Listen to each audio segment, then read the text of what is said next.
Hello, everyone. Good morning, good afternoon, good evening. Thank you all so much for joining us here today. My name is Daniel Guetta. I'm a professor here at Columbia Business School and director of the Business Analytics Initiative, a joint initiative between the Business School and Columbia Engineering.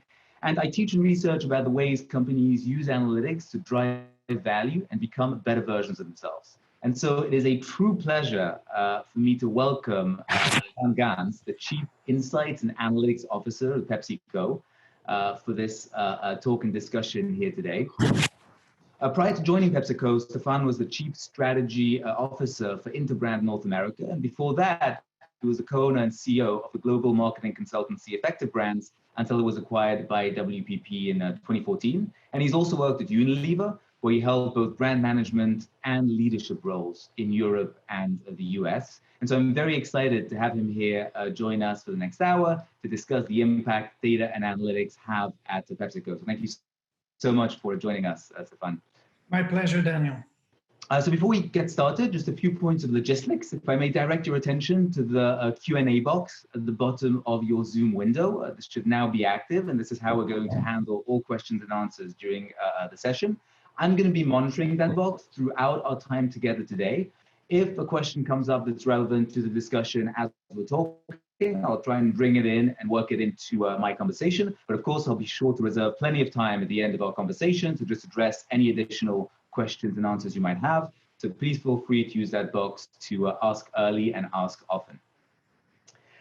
All right, so perhaps we could kick it off, Stephan, by just me asking you very generally, tell us a little bit about data analytics, insights, how that kind of works at PepsiCo. What is it that your team is responsible for at PepsiCo? Yeah, great, Daniel. So what my team is responsible for, let's say in one sentence, is to enable consumer centricity in commercial decision making. Right. So my team creates tools and processes and points of view on what it takes to do what consumers really need and want within the categories that PepsiCo works in. I like to talk about it, if I take more than just that one sentence, right? I like to talk about the fact that my team does three things. We identify what happens in the marketplace, and so we identify opportunities and we segment the markets in certain ways so that our business teams can basically have actionable information to work with. So we identify, we enable, so we do things like concept testing and advertising testing. So we create tests to help marketers do their best marketing. And we optimize. So when a product or a brand is in the marketplace, any of the hundreds of markets that we're operating in around the globe, we help the teams optimize the distribution of products, understanding the share performance, competitive performance, the price setting, and all those things. So it's like identify, enable, and optimize are the three kind of buckets of work where my team primarily operates. Oh, fantastic. And tell me, you clearly have very broad experience in the field. How would you distinguish, your function that includes the words data and analytics in the title to maybe more traditional business intelligence, or, maybe what you might have done, before analytics was such a big part of this kind of work? Yeah. Well, first of all, so within my function, of course, analytics is in my job title. It's really the analytics that I'm responsible for have to do with what I just said, right? It's in the commercial decision making, right? Today, of course, analytics is an integral, let's say, capability in any function, whether it's HR, supply chain, or whatever. Right? But so, I think if you compare the work that my team does compared to what used to be, let's say, the traditional business intelligence, I think the best way to distinguish them is that business intelligence is descriptive and diagnostic type of work. It's like a rear view mirror work. It's like we see the stuff happening and we report it to you in a certain, let's say, way that is handy for you to access. What analytics does, the power of analytics comes really into play when but it enables you to be predictive or even prescriptive, right? And that is the big change. I think if I look at my career when I started, right, analytics was really like, okay, so what is my market share and how did my promotion do? Now we use analytics to help us figure out what we should be doing in the marketplace next year. I mean, that makes a lot of sense. That makes a lot of sense. And have you felt that there's been also a component, as a result of you actually sort of making these prescriptive sort of suggestions, do you find that there's also an ability to sort of change the way you think of the world, to say, well, we thought that X would be the right thing to do, and then we did X, and it totally bombed, or it did great, and so we sort of revamped the way we think about these things? Yeah, I think that's a great question, because I think because what you're touching on with your question, I think, is the cultural change that you need to make in a company to really make analytics work, right? And when I started my career at Unilever in marketing, the marketing world was really a sequential world, right? You came up with an idea, you tested the idea, and then you went on and you brought it to market, and then it bombed, or it was a success, kind of thing.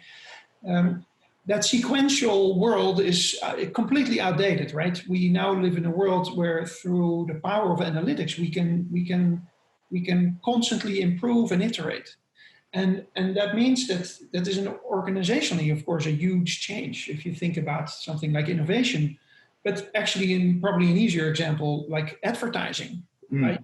When I made my first TV ad, we stuck it online, and I kind of prayed that it would do well. Right now, we can figure out within a couple of hours if we have to make tweaks, and then we make them. And actually, a machine will tell us the tweaks we need to make, right? So it's like so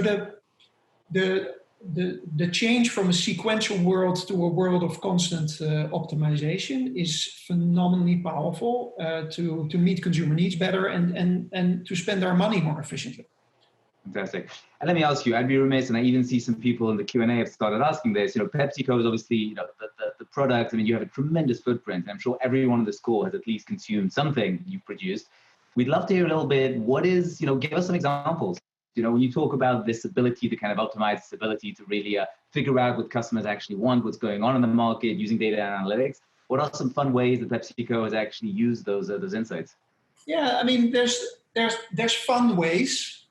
And I'll share a couple, which at least I think that are fun, but the power is actually more in the not necessarily fun ways. The biggest power is in the constant optimization of things like advertising and innovation. Or I think what I think is a fun example, right? Is I think we all know that, right? Very often, consumers like you and me, we don't know what we don't know. So we won't necessarily be asking for a certain new snack, right? Like, make me a snack and I'll buy it, because that's not happening. However, what we find through big data analytics that we and AI that we deploy on social media, we can find that people talk about, for example, seaweed a lot, right?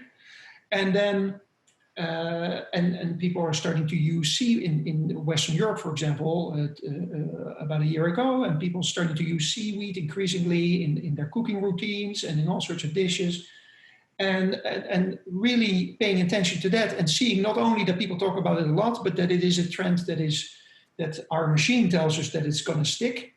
It led us to launching a seaweed plant-based savory snack, which really took off tremendously. So it's an example of where big data analytics helps us, basically tells us not only what people have on their mind, but that an increasing number of people are having it on their mind in a way that is likely to stick. And that is a way of trend forecasting that is really about looking around the corner that helps us tremendously. It sounds based on what you're saying. I mean, this is a really, crystallized in my mind how one of the big benefits here is to be able to go just from anecdotes to say, well, we have a focus group and 5 people like seaweed, to actually be able to say, thousands of people, sort of, a big part of the kind of social media we're looking at actually starts mentioning that as a trend. Yeah, that's fascinating. Yeah, it is. But but there's also, when I started answering your question, I said there's also a lot of, let's say, not necessarily fun or Right.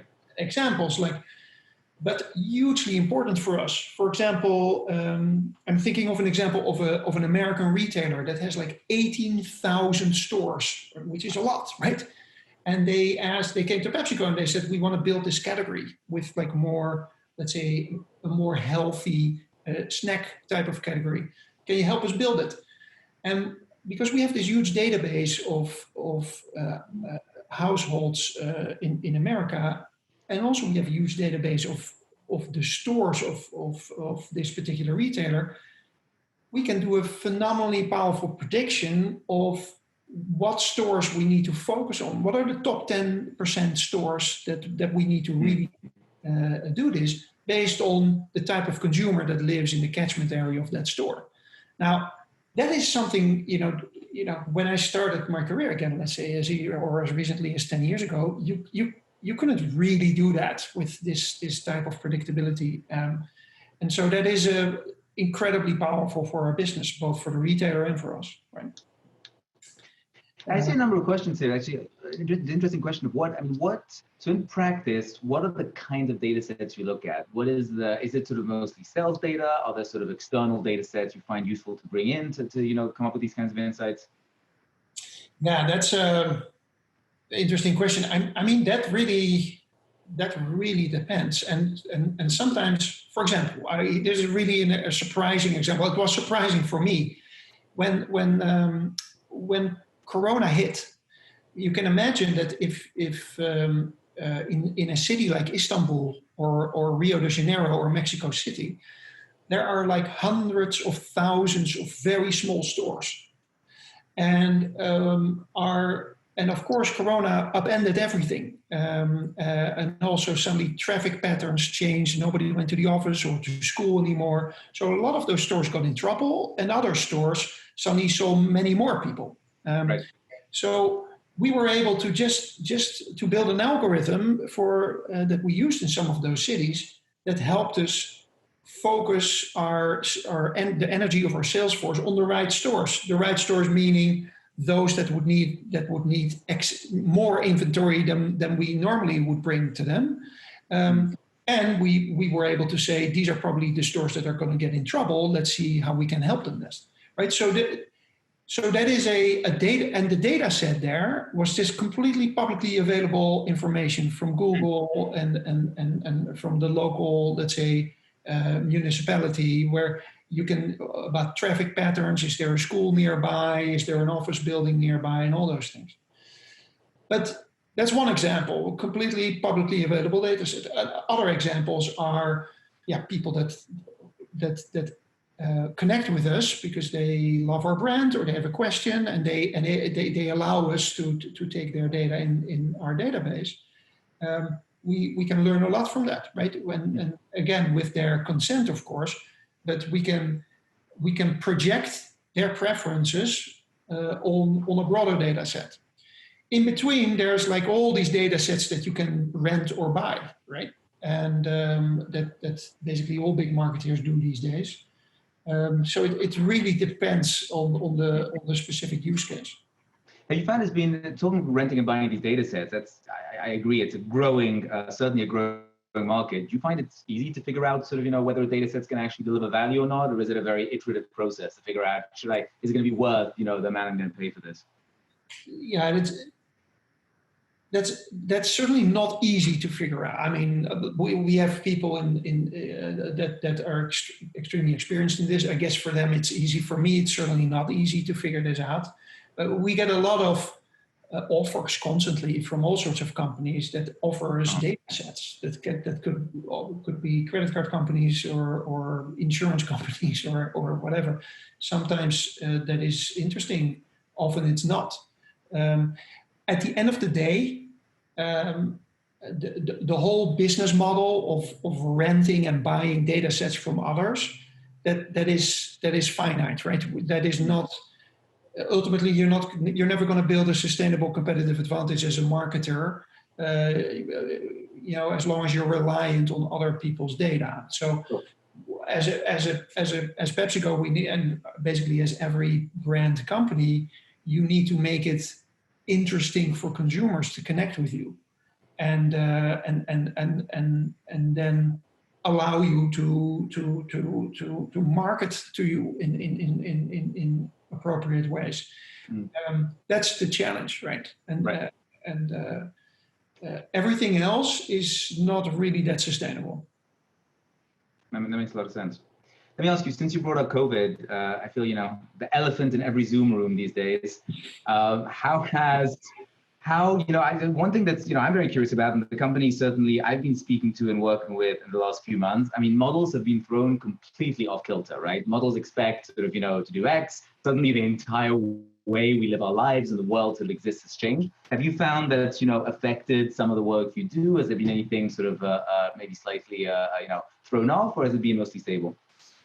Yeah, well, that's of course, that's of course it's not been stable, right? I think the look, every model assumes every model is based and built and built from the data, the historical data. So major disruptions throw off the accuracy of models as well.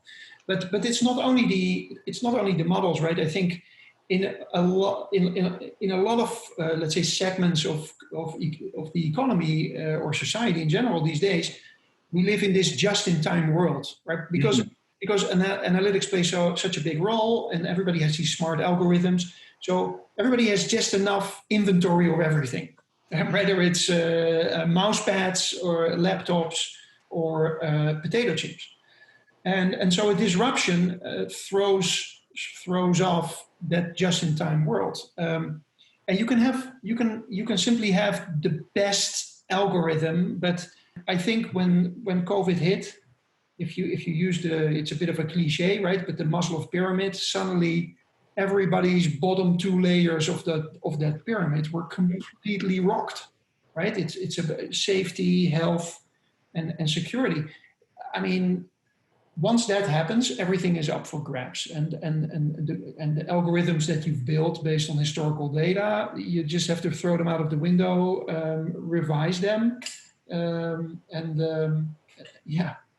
Wow. just the data set. When COVID began, what was your sort of organizational, where did your thoughts go? Did you immediately say, all right, let's scrap all the old models, let's monitor the old models and see where something's gone slightly wrong? What was the sort of progression of events there? Well, I think that's a great question again, because I think, first of all, I believe certainly in our business, data and analytics have great benefits, and building models and algorithms have phenomenal added value. But what's sometimes forgotten is that they only really work when they are hand in hand with what I call empathy, right? So models and algorithms. Well, let's start with the data. Data can tell you who did what, when, where, how much, how often, on whatever thing. Data will very rarely tell you really why people did what they did, and so you need both. And when a major disruption then comes along, back to your question, our minds went first really to empathy. And now what is great, and that is, in the digital world that we live in, is that you can really build what I call empathy at scale, right? You can empathy. There's a one-to-one aspect of it, and sitting down with specific people and understanding what their key predicaments are, or their wishes or their wants. But through online video and all sorts of digitized tools, you can also build empathy at scale. And so that's where our focus was most in the beginning, right? Mm-hmm. Other than just looking at what was happening with the numbers and the data sets that we have, and that puts you in observation mode. But we were adding value because we were building understanding of how people really felt. And what this meant for people's behavior on the short, mid, and long term. I love that idea of empathy at scale. I mean, I think that's a very powerful phrase in terms of what, what analytics can do when it comes to marketing and insights. I really like that phrase. The other thing that brings to mind, COVID is clearly one way models malfunction. Do you think, and I see also a question in the Q&A here about, sometimes does it just go too far? Is it the case, we have all these personalized campaigns, but really we would just do better with just a standard sort of monthly seasonal campaign? And just more generally, do you ever feel like in some ways this focus on analytics sometimes goes too far, it's a little too much, and really sort of, we need to take a step back? Have you ever felt, have you ever seen any of that? Well, yeah, I think there's a lot of, I think there are a lot of examples of where analytics will lead you down a certain path, which is completely logical and totally wrong, right? And like, let me give you an example of like when you ask people with young kids what is important for them in the lunch that they pack for their kids when the kid goes to school, they will all say healthy, right? And so you can analyze the data until the cows come home, and then come up with this strategy about healthy lunch boxes for schools for kids, and that is great. But only when you, at least in our case, only when we were, let's say, really doing an in-depth, empathy-driven work with a couple of families, and we noticed that their young son actually brought back his lunchbox completely filled 3 out of 5 days. We understood that for kids, for parents it's important, but for kids they want to play, right? And they don't want to lose time eating something complicated during lunch, at least not in the culture of the country where we were doing this work. So convenience for the kids was actually incredibly important. So that opens up an opportunity for a healthy yet convenient lunch solution, which is quite hard to come by. So following data, let's say slavishly, leads to bad outcomes in my experience, especially when the data comes from what I call survey research, right? I mean, I don't know about you, Daniel, but the number of reports that I get from consultants, big and small, and companies big and small from all over the world that do surveys like, hey, we asked 1,000 people in North America about how their eating habits are going to change as a result of COVID and COVID. And then people ask questions like, hey, do you think you'll be eating healthier when this pandemic is over? What do you think people are going to say? They're going to say yes, right? And so, right. So do you think vitamin C is more important for you, like going forward? Yeah, of course it is. And so I like to say that for me, seeing is the new asking, right? I think I want to work towards a situation where we do not ask people questions anymore. We either look at the data and analyze it and come to conclusions, and not either. We do that, and we look at a handful of families and build empathy and really understand why things are happening that we see in the data. And those. What I do know, what I say. That's the. Say again, sorry. What I do know, what I say. That's exactly. Yeah, exactly.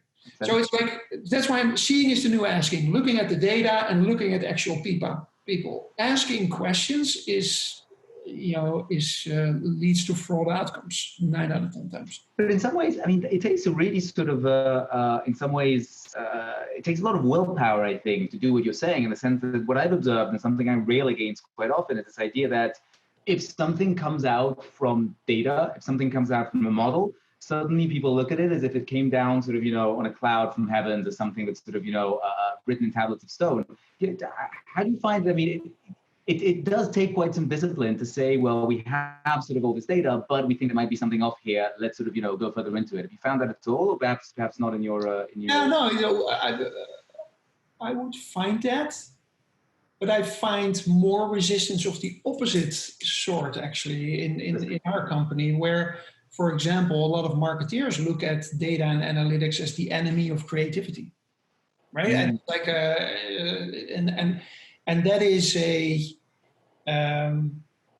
that is a tough discussion to have, because I believe I'm of the opposite persuasion. So I think data analytics can help you focus better, and with focus comes better, almost by definition becomes better creativity. But of course there's a great example. Like yesterday, I heard about a campaign that our Doritos team just launched in Brazil, and so in Brazil, so they launched a wasabi flavored Dorito. And why? Because there's a quite a huge Japanese population in Brazil, or actually people with roots in Japan. So wasabi is a popular flavor. Well, I'm telling you, no analytics would have led them to the campaign that they run very successfully. And the campaign they ran was 100% in Japanese, which is quite bold to do in Brazil, where, of course, 90 or something percent of the people don't speak any Japanese. But they did it to make the point, and it was super well received, and a lot of people non-fluent in Japanese were very intrigued, and the product is a big success. Sometimes creativity is just, you just have to do it if you really believe that it is the right thing. But very often, if you run a digital campaign for a brand and you create like thousands of pieces of online ads and banners and 3-second videos and whatever, you need a machine to tell you if it's going to work, right? Because there's not enough people to check it or even keep a finger on the pulse. Yeah, I mean, almost coming back to your idea of empathy at scale, right? I mean, there is a big scale of sort of, amount of content. You kind of need that. You need that help to make it work. Absolutely. Yeah. Absolutely. Let me shift gears a little to address some of the other points I'm seeing in the questions here. That's sort of about, I think both here and generally out there, a lot of people have on their minds a question around, how do you take a company like PepsiCo that's a venerable company? It began way before the digital age. I'm assuming, the early days of PepsiCo, it wasn't data and analytics weren't as big a deal as they are right now. How do you kind of take a company like that, and how do you begin doing analytics? How do you begin using data? Talk to us a little bit about that journey and perhaps some of the challenges you've had. Yeah, I think frankly the challenge. So I joined PepsiCo a little over 3 years ago, and the challenge was not so much whether data and analytics was used for business. The challenge was really because PepsiCo is quite a decentralized company, right? By its nature. But the challenge was that PepsiCo was completely not leveraging its scale for these capabilities. So, and that's what made the job really enticing and interesting for me, because when I took the job, there were like hundreds of people doing consumer insights and data analytics in dozens and dozens of different places across the globe. And what we decided to do is, to bring the functional leaders together and decide on roughly 10 core capabilities that, let's say, the top 10 capabilities that all our markets across the globe needed. And then we really made a split between what I like to call the how and the what. So we said the global team is going to be responsible for the how. They built the tools, and the local teams are going to use those tools to do great analytics and insights work.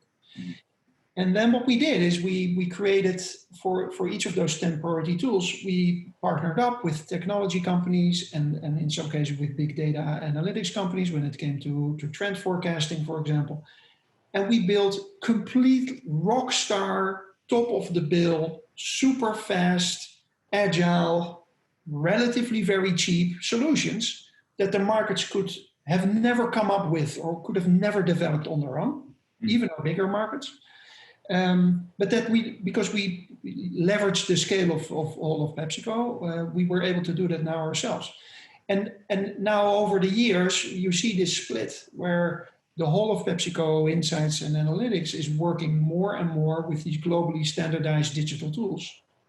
And people in the market really focus on using their tools using the global tools and deploying them locally in the best possible way.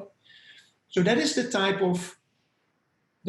core of the challenge that you will find in many companies. Not some companies are much more centrally organized, like for example a bank or a large energy company like Shell Oil or so. Those are big pyramids, right? PepsiCo is as flat as a pancake. It's like dozens of businesses that are, that are trying to win in the marketplace, but that can do with the help of leveraged solutions like this. I find that quite interesting, and I think a lot of the challenge companies have to think about when they sort of want to introduce analytics is, do we sort of do it centrally and sort of distribute it outwards, or do we seed every group or every sort of area of the company with analytics? It sounds like you're taking almost a hybrid approach, right? Where you have the sort of central creation of the tools. But our business is of course when you're, let's say, in a market, like our business is super local, right? I mean, Argentina has a completely different infrastructure than Germany or the Netherlands. So you need incredible, strong local relevance of anything you do. But the tool you use for trend forecasting can be identical in Argentina or the Netherlands. That's the tool can be the same, but the way you use it is going to be different. That's the other question. You say it can be the same, but it sounds super challenging to me, because you have, if you think of, all the different sort of places PepsiCo might want to use analytics, you have tremendous diversity, both in terms, as you pointed out, of geography, and, different countries have, entirely different ways that products are delivered, entirely different ways retail works in those countries. But then you also have a lot of diversity in terms of the kinds of products, right? The tremendous footprint that PepsiCo has in terms of food and beverages. I guess you make it sound easy, right? You make it sound like you just develop tools that sort of, apply across all these. Was it that easy? No. You're right, Daniel. It's really, I'm sure I oversimplified it. However, still, for some tools, when you want to test whether an idea for an ad is going to work or not, it doesn't. At the end of the day, you can use the same tool in Pakistan as you use in Mexico, as you use in North America. However, the way the tool gets used is different. So in Pakistan, a lot of people will not have access to the online tool to actually participate in the test. So you will have to do it in person. In China, it's different again, because the whole ecosystem of data and the connections people have with these couple of huge platforms is such that you can just test with your own customers and who are within your ecosystem anyway, and you don't have to do you don't have to, let's say, embark on a separate test. So back to your question, there's a lot of differences. But and it's a general statement, I know, but the similarities are simply bigger than the differences when it comes to the how you do your stuff, how you do your work, and not every tool is necessarily perfect for every market. But then, as PepsiCo or as any company, I would guess, it's really a matter of, okay, do I want perfection in this particular market, or do I accept something less than perfection, but while reaping tremendous efficiency benefits from the fact that, for example, my results are comparable from one market to another, right? And so I can really make strategic decisions across markets instead of just market by market. That makes sense. And then tell me a little bit about hiring for these kinds of roles. That's something that's always also top of mind for a lot of organizations that sort of venture into analytics. Some find it more difficult to hire because they're competing with the big tech giants. Have you found that? What's that process been for you? I think it's fair to say that a couple of years ago, PepsiCo was really kind of a new player in the market for hiring hardcore data science and analytical talent. Right. For sure. What I notice, what I see around me, also certainly in different parts of the company, like in e-commerce, for example, we've really made a name for ourselves in that space. And Look, the type of talent that we attract is the type of talent that likes to see a concrete outcome of their work, right? So that's also why I joined this industry in the first place. When I started my career, I love the tangibility of what it is we're doing. I love the fact that it's part of real life. I don't like things that are too esoteric, or too abstract, I guess. I recognize that in the type of talent that now chooses to start their career or spend some time of their career in these types of roles at PepsiCo. If you build an algorithm that optimizes the routes of our fleet of trucks in North America, that has incredibly tangible direct impact for actual people that some of whom you may even know. And the same for other aspects of our business. If you know your analysis can lead to a new product or a whole new way we organize our shelves in store. It's very direct. The link between the work and the outcome is very direct, and there's a lot of people attracted to that, which I can imagine. That makes a lot of sense. And maybe sort of going a little bit further on that, I have a lot of students who often ask me, well, we're not necessarily so technical. We don't have sort of engineering degrees. We don't have. What role does kind of a non-technical person have in developing these kinds of functions and helping a company do more with data and analytics? What have you found has been sort of the role of those perhaps analytics translators or data translators in a company? Yeah, I think there's first of all, you're talking with somebody who I didn't do this work before I got the job that I'm in now, right? I was just a marketeer and then a consultant for a while. So I think the biggest challenge in general for analytics work is just translate the technical smartness into actual practical use cases. So there's a lot of opportunity always for people who are able to make that translation. They don't necessarily have to be great at coding or any part of, let's say, the data science arena, but if you understand enough of what that can do, and you understand enough of our business, building that bridge and making that translation of let's say the tools and what the data says to the actual opportunities for implementation, there's a huge opportunity there. And what do you think is the best way to prepare for that, to have that kind of role, right? Because it is, I completely agree with you, and that's what I've observed as well. In some ways, it's also a very new role. It's not a role where you can sort of apply, it's not like you're advertising for an analytics translator or sort of, someone who will interpret the models. What sort of, how do you sort of reinvent yourself in that mold in some ways? Yeah, well, I think you can come at that from different angles, but I think what certainly helps a lot is a real deep, solid understanding of how the business works, right? And how any business makes its money. So if you want to be able to play a role in that translation, if you want to be able to really, let's say, complement the hardcore data analytics, data science type of talent, then I think a very solid understanding of what it takes to succeed for any business is crucial, because only if you have that, you can create that complementary skill set for yourself. And maybe actually tell us a little bit about your journey as well. So you mentioned you didn't begin sort of in this specific function. How did you sort of end up in this position? Was it sort of a conscious decision? Yeah. Did you sort of find the sort of field driving you that direction? Yeah, no, well, okay, so I'll keep it short, but I did my master's in applied math, which I love. But then, so I entered the workforce in the early 90s, and the only companies that were interested in hiring me with that background were banks, and I was completely not interested in joining a bank. So I just went on to plan B, and I started a career in marketing, so just product management.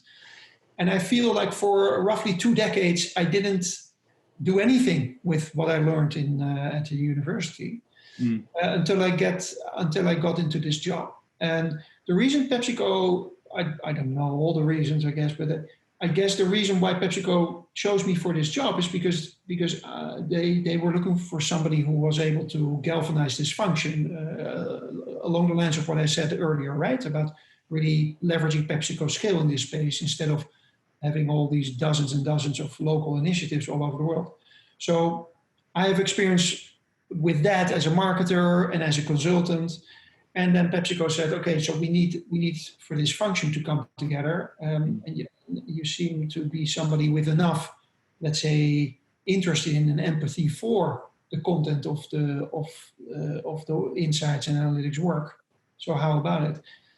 And I have to say, Daniel, I mean, the first year, it was very often that I found myself in meetings with people from my teams who were talking about their work, and I had no clue what it was exactly what they were doing. And by the way, that is sometimes still the case. But that is, I think, not always important.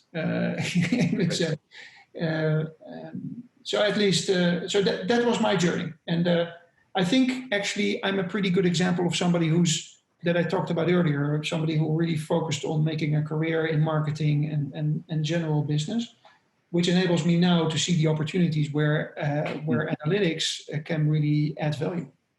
No, absolutely. I feel sometimes, without a doubt, not understanding exactly what's going on in analytics is a strength in the sense you get to have the bird's eye view, you get to actually see it from the business side rather than, Yeah, exactly. Yeah. That makes a lot of sense. Yep. Let me see, perhaps just one last thing that you said before that caught my attention that I want to bring up, and then I'll sort of move on to a few of the questions I see here. So feel free to our participants post any questions you'd like me to ask Stephan. So you mentioned earlier about this idea of innovation, the idea that some of your sort of colleagues see almost data as stifling innovation. You think it's the other way around. It can sort of, help innovation. Do you feel, I can definitely see how someone comes up with a smart idea and data helps you put that into practice. Do you ever find new ideas just truly sort of popping out of data? And I guess you mentioned the seaweed example, which is one example of where something completely sort of new popped out of data. Is that a pattern you've seen often, or is that more the exception to the rule? Yeah. So we see that happen a lot more often, and increasingly so, right? So, but not only when it comes to ingredients, also when it comes to benefits. Like take for example now, you don't have to be a data scientist just to understand that the benefit of strengthening your immune system is a benefit that consumers are really very focused on and interested in. So, but you see a lot of people talking about that again online or on all sorts of blogs and what have you. And but what's interesting is to see what products people link to those type of benefits, right? What product categories, and that you can do something with. However, I think ultimately the biggest challenge is not so much in having the data talk to you in a meaningful way, to be honest. But the biggest challenge for a big company is to take that and do something with it, right? And do it at speed, and that is when I talked very much at the beginning of our talk about that going from that sequential to that iterative way of working. That also means that sometimes you just have to really rely on what you see in the data when it comes to trends and benefits that people are looking for, and go for it and try it out, right? And in IT, or if you think about your iPhone, this idea of the minimum viable concept, right? It's like, let's just launch the iPhone 1, and we'll come out with iPhone 2, and by now we're at 11 in subsequent years. And that is not the way a company like PepsiCo is used to work, right? You work towards perfection, then you launch it, and then it should do well. Now, turning that around, that's where a lot of our time goes. Not just my time, but a lot of people in PepsiCo are really trying to turn us more in that agile, constantly improving brand building machine. You know, that's a fascinating sort of a difference in culture that I think you bring up. That in some ways, you know, that to the extent that data analytics can bring some of that culture to other parts of the company where it's appropriate, that's clearly a big benefit. Yeah, yeah, absolutely. So let me just pick a few questions here. I see so many great questions from our audience. I see one from Will here. If you were graduating today, what job would you want to take? Okay, I would, if I were graduating today, I would want to be working in data science and analytics in healthcare. Interesting. Because I think that is one of the parts of the world, of society, where the impact of that skill set is just incredibly, let's say, underestimated, and there's not enough of that. But that is really just where my passion is at the moment. But I would still study applied math, and I would still look for ways to use that, as I was doing originally. I would be super happy by the fact that it's not only investment banks that were interested in hiring me. I just don't like that culture a lot. So yeah, that makes sense. Perfect. I have another one here from Petrus. So I understand that predictive analytics allows you to get ahead of the trends, but have you seen analytics used to change consumer behavior in any way? To change consumer behavior in any way? So maybe sort of, I don't know, make consumers be healthier or sort of whatever, you know. Yeah, I think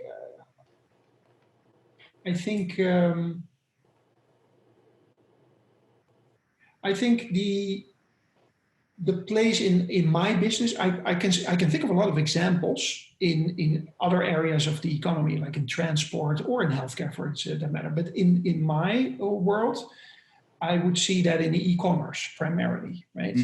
Where we are increasingly able to tailor our offering to your specific interests and your specific needs, right? And so that is an area where we are very directly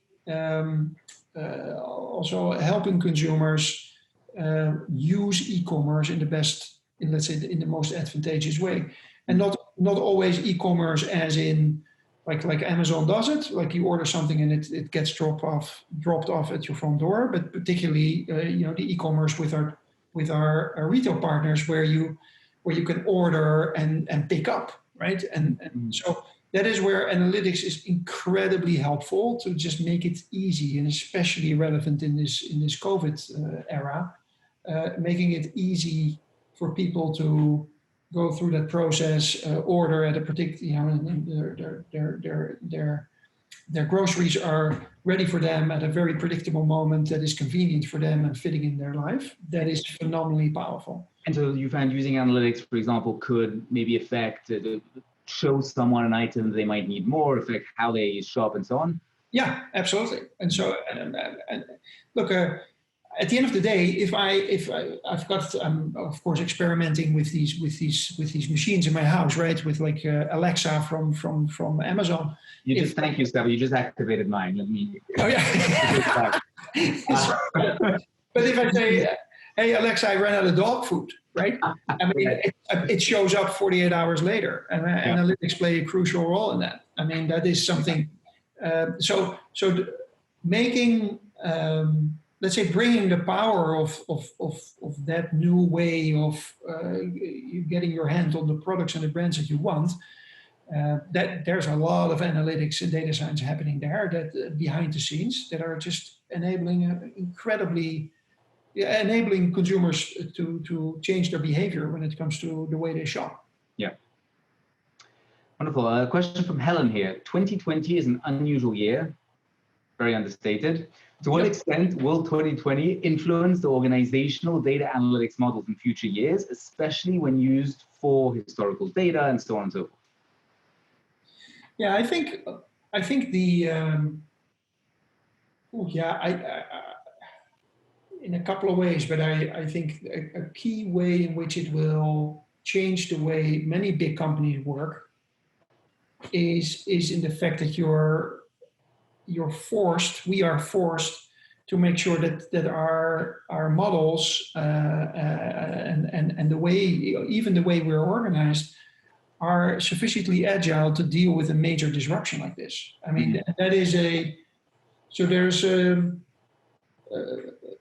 and I think that is a huge lesson for businesses in general.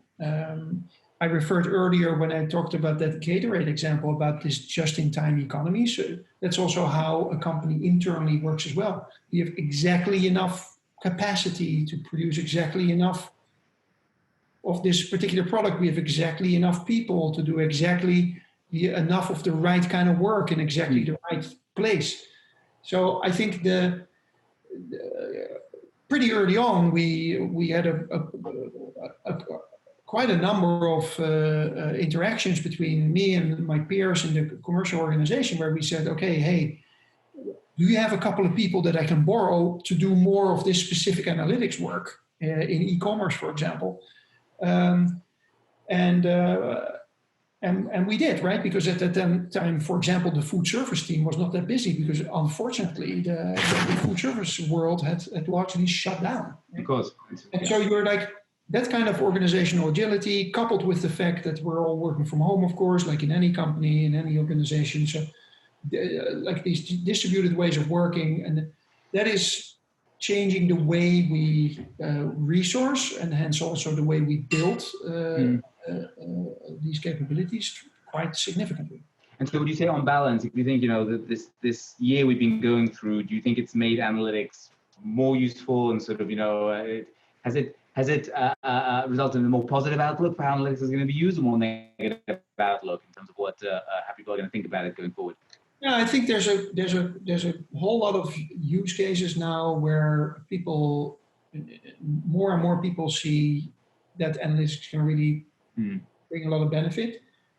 But at the same time, and even more importantly, as far as I'm concerned, more and more people agree with that point I made earlier that you need to look at the data and really look at what the data says, and you need the empathy, and you need, in a way, both ends of the spectrum.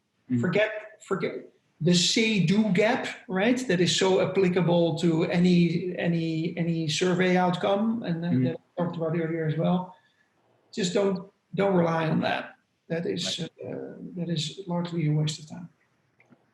I see a great question here from Bouquet on sort of the practical aspect of doing analytics. So, Charles, how do you ensure that the flow of data consistently and accurately kind of flows, as there are so many different stakeholders, and PepsiCo might not fully control sort of their data? How do you make sure that everything stays consistent, talks to each other, and flows through the same pipes when you're doing that kind of work? Yeah, that's a super good and topical question. I mean, PepsiCo has realized that this is a challenge. Like every big company, we well, in our case, quite recently appointed a chief data officer who's building a team that does nothing but enabling us to operate in ways that hang together really well, right? While obviously complying with all the legal frameworks that apply to the way we deal with data.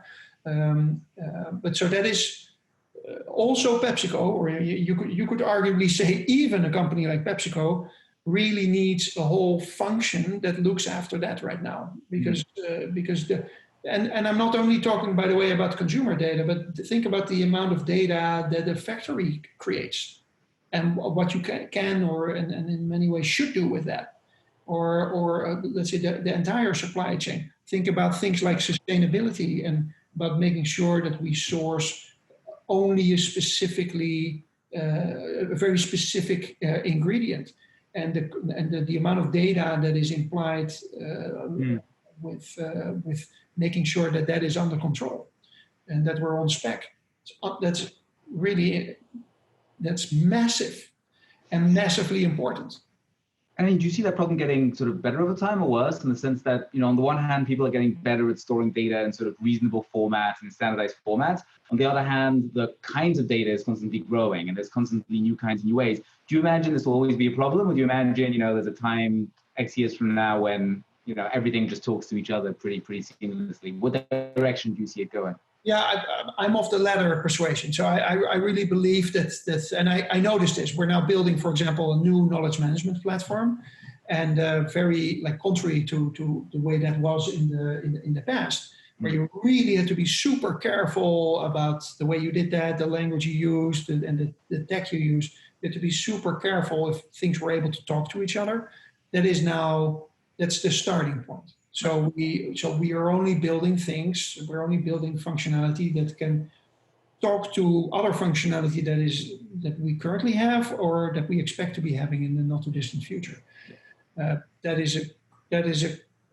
That's a crucial enabler for any capability now.